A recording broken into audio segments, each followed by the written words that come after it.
Hello friends, welcome to Katiyar DK education point. I am Divya और आज हमारी हिंदी पेडागोजी की क्लास है। ये क्लास आपकी सीटेट पेपर 1 और पेपर 2 दोनों के लिए है। तो चलिए क्लास को शुरू करते हैं।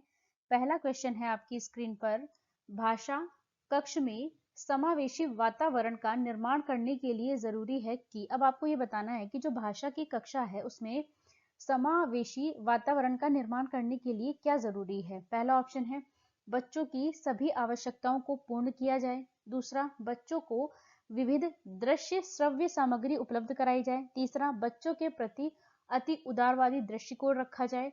डी ऑप्शन है आपका, बच्चों को विविध अवधारणाओं को पढ़ाया जाए। तो इसमें से कौन सा करेक्ट आंसर होगा? ऑप्शन नंबर बी आपका करेक्ट हो जाता है। बच्चों को विविध दृश्य श्रव्य सामग्री जो है वो उपलब्ध कराई जाए। समावेशी कक्षा में जो है आपकी, समावेशी वातावरण का मतलब क्या है? समावेशी कक्षा का मतलब उसमें हर तरीके की जरूरत वाले बच्चे होंगे आपके। तो क्या होगा, बच्चों को श्रव्य और दृश्य सामग्री आपको उपलब्ध करानी है। आगे बढ़ेंगे हम। उच्च प्राथमिक स्तर पर हिंदी भाषा शिक्षण का सर्वाधिक संबंध है। उच्च प्राथमिक स्तर पर जो हिंदी भाषा शिक्षण है उसका सर्वाधिक संबंध है। पहला, पढ़ी सामग्री के बारे में आलोचनात्मक चिंतन से। दूसरा, हिंदी की व्याकरणिक व्यवस्था को जानने से। तीसरा, सृजनात्मक लेखन की अनिवार्यता से। डी ऑप्शन है आपका, हिंदी की ध्वनियों को सिखाने से। तो इसमें कौन सा ऑप्शन आपका करेक्ट हो जाएगा? बेटा ऑप्शन नंबर ए आपका इसमें करेक्ट हो जाता है कि पढ़ी हुई सामग्री के बारे में आलोचनात्मक चिंतन से। आगे बढ़ेंगे हम। भाषा की पाठ्य पुस्तकें। पहला, भाषा सीखने की एकमात्र संसाधन है। दूसरा, अभ्यास परक ही होनी चाहिए। तीसरा, साधन है। डी ऑप्शन है आपका, साध्य है। तो जो भाषा की जो पाठ्य पुस्तकें होती हैं वो क्या होती है? एक साधन होती है। तो ऑप्शन नंबर सी आपका करेक्ट हो जाएगा। क्या है? साधन है ना। आगे बढ़ेंगे हम। बच्चों की भाषा संबंधी क्रमिक प्रगति का लेखा जोखा रखना डैश से संबंधित है। अब बच्चे की जो प्रगति है, प्रगति का लेखा जोखा रखना किससे संबंधित है? पहला, पोर्टफोलियो से। दूसरा, उत्तर पुस्तिकाओं से। तीसरा, लिखित परीक्षा या फिर मौखिक परीक्षा। तो जो बच्चे की प्रगति का लेखा जोखा है वो जो कहाँ रखा जाता है? पोर्टफोलियो में, है ना। तो ऑप्शन नंबर ए आपका करेक्ट हो जाता है, पोर्टफोलियो। आगे बढ़ेंगे हम। हिंदी के पाठों में अन्य भाषाओं के शब्दों के होने का अर्थ है। अब जो हिंदी की पाठ्य पुस्तक है आपकी, जो उसमें अन्य भाषाओं के शब्द होते हैं तो उसका क्या अर्थ है? पहला, पाठ समाज के बहुरूपी स्वरूप की जो है वो सहज प्रस्तुति है। पाठ कठिन और अस्पष्ट है। तीसरा ऑप्शन है, विद्यार्थियों को शुद्ध भाषा नहीं सिखाई जा रही है। डी ऑप्शन है कि जो पाठ का लेखक है वो हिंदी नहीं जानता है। तो आप बताओ बेटा इसमें से करेक्ट क्या होगा? इसमें आपका ऑप्शन नंबर ए करेक्ट हो जाता है कि जो पाठ है वो समाज के बहुभाषी स्वरूप की सहज प्रस्तुति है। अब हमारे समाज में तरह तरह की भाषा बोलने वाले लोग रहते हैं, है ना। यही तो हमारे समाज की विशेषता है कि क्या है? भाषाई विविधता है। तो इसीलिए क्या होगा कि जो पाठ है वो समाज के बहुभाषी स्वरूप की सहज प्रस्तुति है। आगे बढ़ेंगे हम। आपकी दृष्टि में अभ्यास, है ना, बच्चों को तार्किक बनाते हैं, बच्चों को भाषा के बारे में बताते हैं, बच्चों को उत्तर देना सिखाते हैं। डी ऑप्शन है, पाठ को समझने में मदद करते हैं। तो बेटा अभ्यास से क्या होता है? अभ्यास से क्या होता है? पाठ को समझने में मदद मिलती है। तो जो अभ्यास होता है उससे क्या होता है? बच्चा पाठ को समझ जाता है। आगे बढ़ेंगे हम। भाषा के दो पक्ष होते हैं, एक संरचनात्मक पक्ष और दूसरा कौन सा पक्ष है? पहला ऑप्शन है आपका साहित्यिक, प्रकार्यात्मक, भावनात्मक या अलंकारिक। तो जो पहला तो आपका संरचनात्मक है और दूसरा कौन सा है? प्रकार्यात्मक, है ना। तो ऑप्शन नंबर बी आपका इसमें करेक्ट हो जाता है, प्रकार्यात्मक, है ना। आगे बढ़ेंगे हम। भाषाई क्षमताओं के बारे में कौन सा कथन उचित नहीं है? अब आपसे उचित नहीं तो जो गलत है वो पूछा गया है ना। तो भाषाई क्षमताएं एक दूसरे को प्रभावित करती हैं, ये बात बिल्कुल ठीक है। जो आपके भाषाई कौशल हैं वो एक दूसरे को प्रभावित करते हैं, बिल्कुल सही बात है। भाषाई क्षमताएं एक क्रम से नहीं सीखी जाती, ये बात भी बिल्कुल ठीक है कि जो भाषाई कौशल हैं वो एक क्रम से नहीं सीखे जाते हैं, है ना। तो ये बात भी बिल्कुल ठीक हो गई आपकी, है ना। सी ऑप्शन क्या है? भाषाई क्षमता एक क्रम से सीखी जाती है। तो ये तो गलत है और आपसे क्या पूछा गया है? गलत ही तो पूछा गया है आपसे। तो यही आपका करेक्ट आंसर हो जाएगा कि जो भाषाई क्षमताएं हैं वो एक क्रम से सीखी जाती है, ये बात बिल्कुल गलत है ना। जो भाषाई कौशल होते हैं वो एक दूसरे को प्रभावित करते हैं, एक दूसरे से अंतर संबंधित होते हैं और एक साथ सीखे जाते हैं ना, एक क्रम से नहीं सीखे जाते हैं। तो आपसे पहला भी आपका गलत हो जाएगा, यहाँ पे आपसे गलत पूछा गया था तो गलत है आपका ऑप्शन नंबर सी, है ना। तो ऑप्शन नंबर सी आपका करेक्ट आंसर हो जाएगा। अगर क्वेश्चन में आपसे कभी ये पूछा जाए कि जो भाषाई कौशल है इनका मनोवैज्ञानिक क्रम बताइए, ठीक है ना, मनोवैज्ञानिक क्रम बताना है, तो आपको एक क्रम तो बताना पड़ेगा, है ना। तो उसमें क्या होगा, सुनना, बोलना, पढ़ना और लिखना, मनोवैज्ञानिक क्रम आपका ये है। लेकिन अगर मनोवैज्ञानिक क्रम नहीं पूछा जाता तो फिर ये एक दूसरे से अंतर संबंधित हैं, एक दूसरे को प्रभावित करते हैं और एक साथ सीखे जाते हैं। ये हमेशा याद रखना, जब कभी आपसे मनोवैज्ञानिक क्रम पूछे तो वहां पे आपको क्रम बताना पड़ेगा बेटा। लेकिन उससे अलग इस तरीके का कोई क्वेश्चन आता है तो वहां पे आप ये ध्यान रखना कि ये एक क्रम में नहीं सीखे जाते हैं, है ना।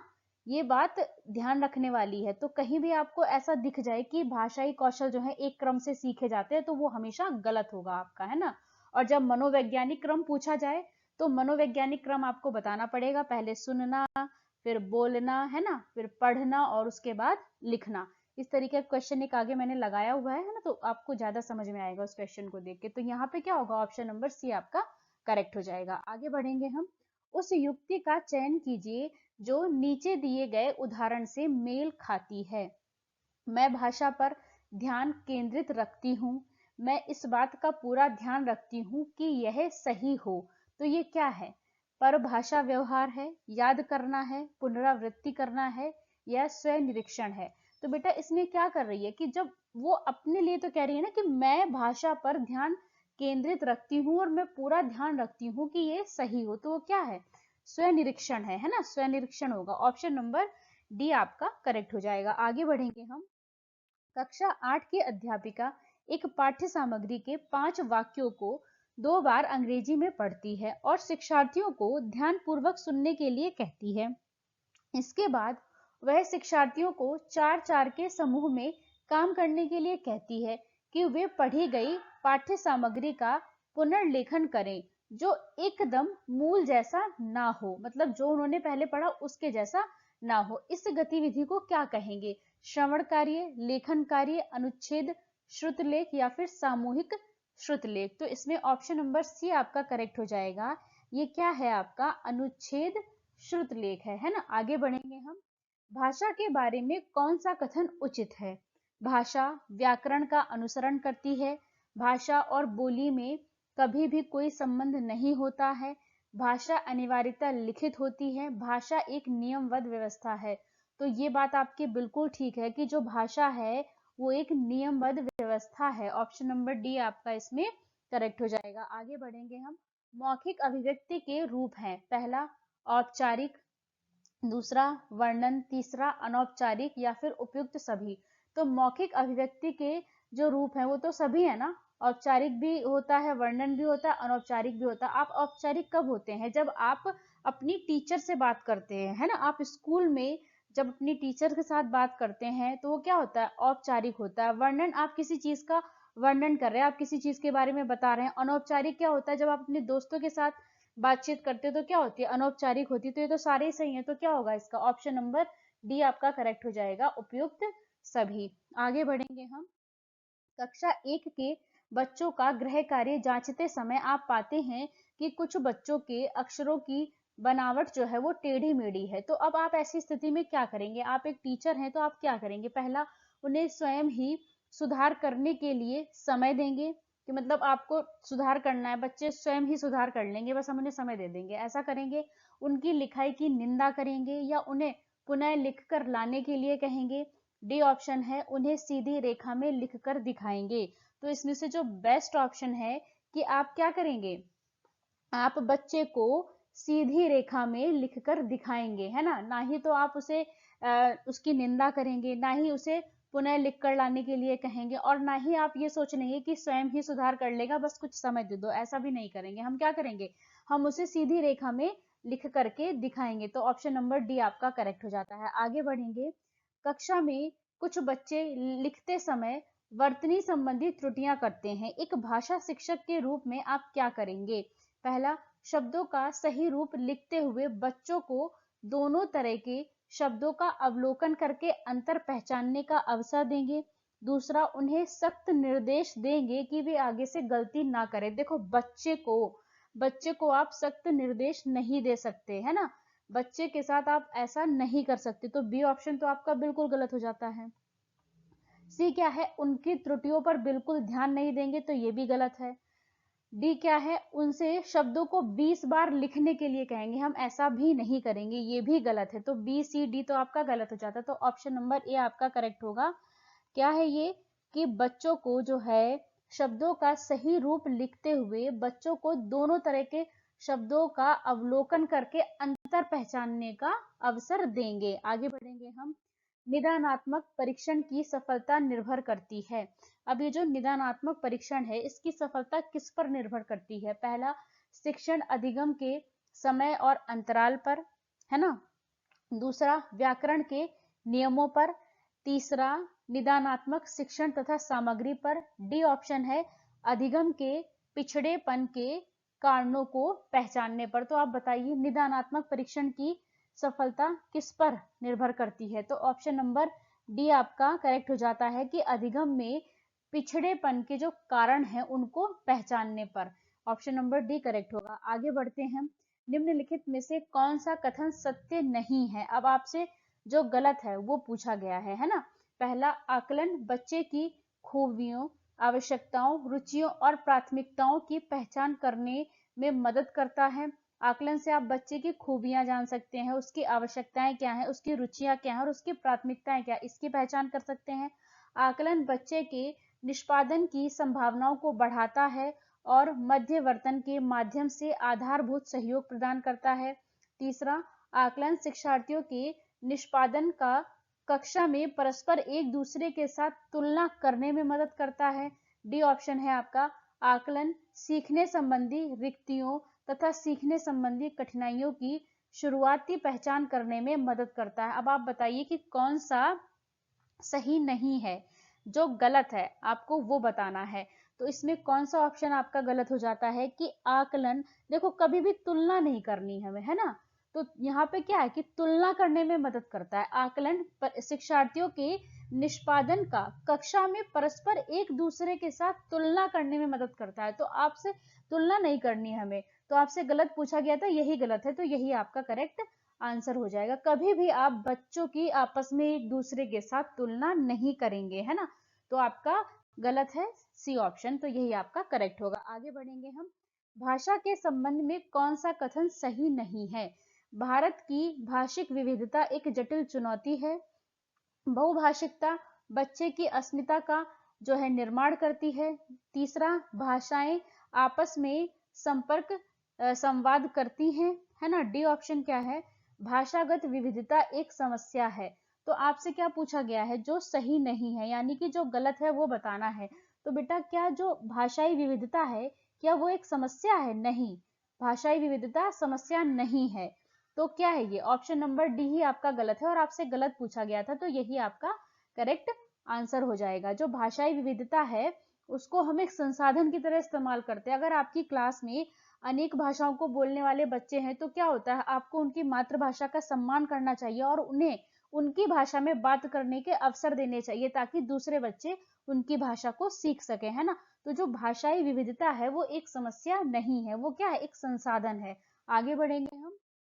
एकांकी पाठ मुख्यतः किसमें सहायता करते हैं? एकांकी पाठ जो है वो किसमें सहायता करते हैं? वाक्य संरचना की जानकारी, अभिनय की कुशलता, लेखन कौशल का विकास, संदर्भ के अनुसार उचित उतार चढ़ाव के साथ बोलना। तो जो एकांकी पाठ होते हैं बेटा वो किसमें सहायता करते हैं?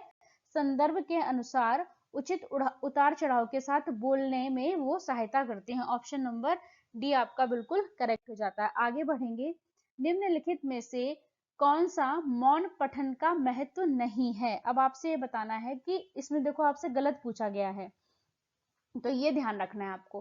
पहला ऑप्शन है कि मौन वाचन में नेत्र तथा मस्तिष्क अक्रिय रहते हैं। तो आप बताइए कि जब आप मौन पठन करते हैं बेटा, तो मौन पठन में आपके नेत्र और आपका मस्तिष्क अक्रिय रहता है? नहीं, क्या होता है, सक्रिय होता है।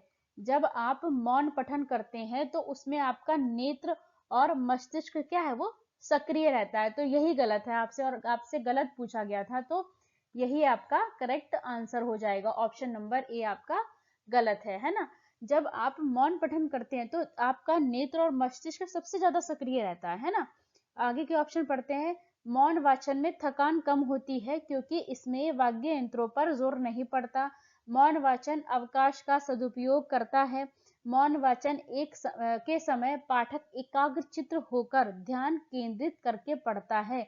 ये सारी बातें तो ठीक हैं। बी सी डी तो बिल्कुल ठीक है, तो ये तो होगा नहीं, आपसे गलत पूछा गया था। तो गलत क्या है, ऑप्शन नंबर ए। इसमें क्या बताया गया कि नेत्र और मस्तिष्क अक्रिय रहते, तो यही गलत है। तो यही आपका करेक्ट आंसर हो जाएगा, ऑप्शन नंबर ए। आगे बढ़ेंगे हम। पोर्टफोलियो डैश में मदद करता है।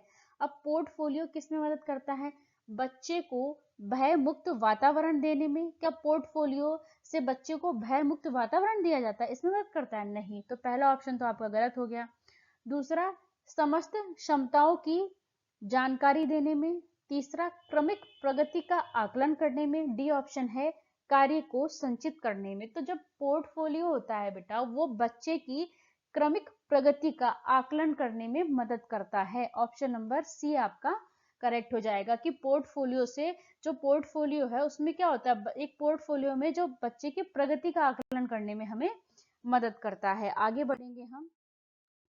अपने विद्यार्थियों की भाषा संबंधी क्रमिक विकास का आकलन करने के लिए आपकी निर्भरता मुख्य रूप से किस पर है? पहला, मौखिक कार्य करवाने से।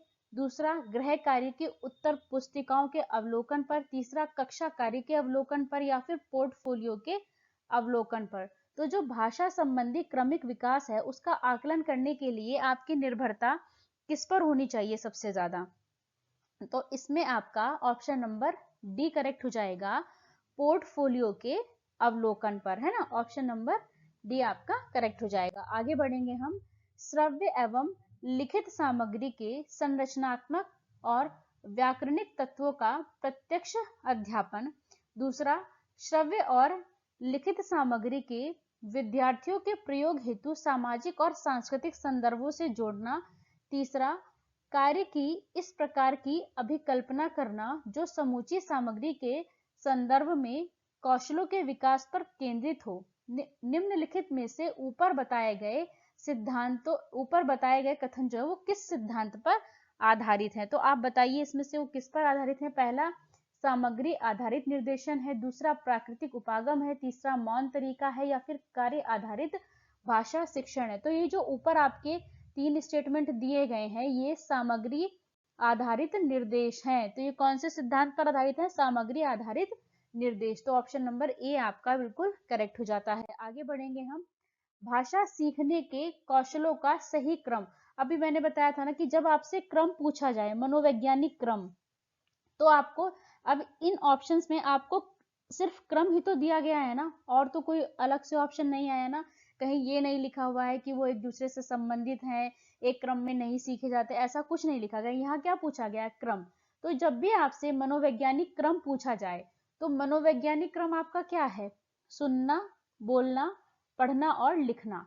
जब भी मनोवैज्ञानिक क्रम पूछा जाए तो आप ये बताएंगे, और नहीं तो आपको हमेशा याद रखना है कि जो भाषाई कौशल होते हैं वो क्या है, एक क्रम में नहीं सीखे जाते हैं, है ना। लेकिन जब मनोवैज्ञानिक क्रम पूछा जाए बेटा तो आपको फिर ये क्रम बताना पड़ेगा, है ना। सुनना, बोलना, पढ़ना और लिखना। तो यहाँ ऑप्शन नंबर डी आपका करेक्ट हो जाता है। आगे बढ़ेंगे हम।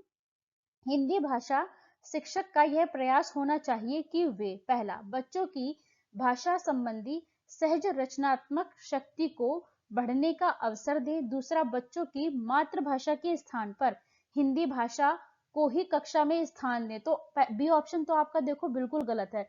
हमें ऐसा नहीं करना चाहिए। जो बच्चे की मातृभाषा है हमें उसका सम्मान करना है और कक्षा में उसको स्थान देना है। तो बी तो गलत हो गया। बच्चों द्वारा मानक भाषा का ही प्रयोग करने के लिए अवसर देना, कि सिर्फ मानक भाषा, ऐसा तो नहीं है ना, तो ये भी गलत हो गया। बच्चों को शिक्षाप्रद बाल साहित्य पढ़ने के भरपूर अवसर देना, है ना। तो अब आप बताइए कि इसमें से कौन सा करेक्ट होगा। हिंदी भाषा शिक्षक का यह प्रयास होना चाहिए कि बच्चों की भाषा संबंधी सहज रचना शक्ति को बढ़ने का अवसर दे।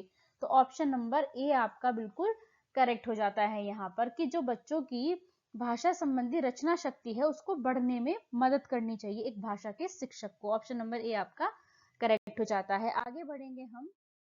भाषा की कक्षा में विद्यार्थी अध्यापिका की उपस्थिति में एक दूसरे के साथ अंतःक्रिया कर अंग्रेजी भाषा में एक दूसरे की पसंद और नापसंद जान रहे हैं। अंतःक्रिया के दौरान जब भी और जहां भी आवश्यक हो तो अध्यापिका विद्यार्थियों की आवश्यक संकेत मदद के रूप में जो है वो बच्चों को संकेत दे रही है।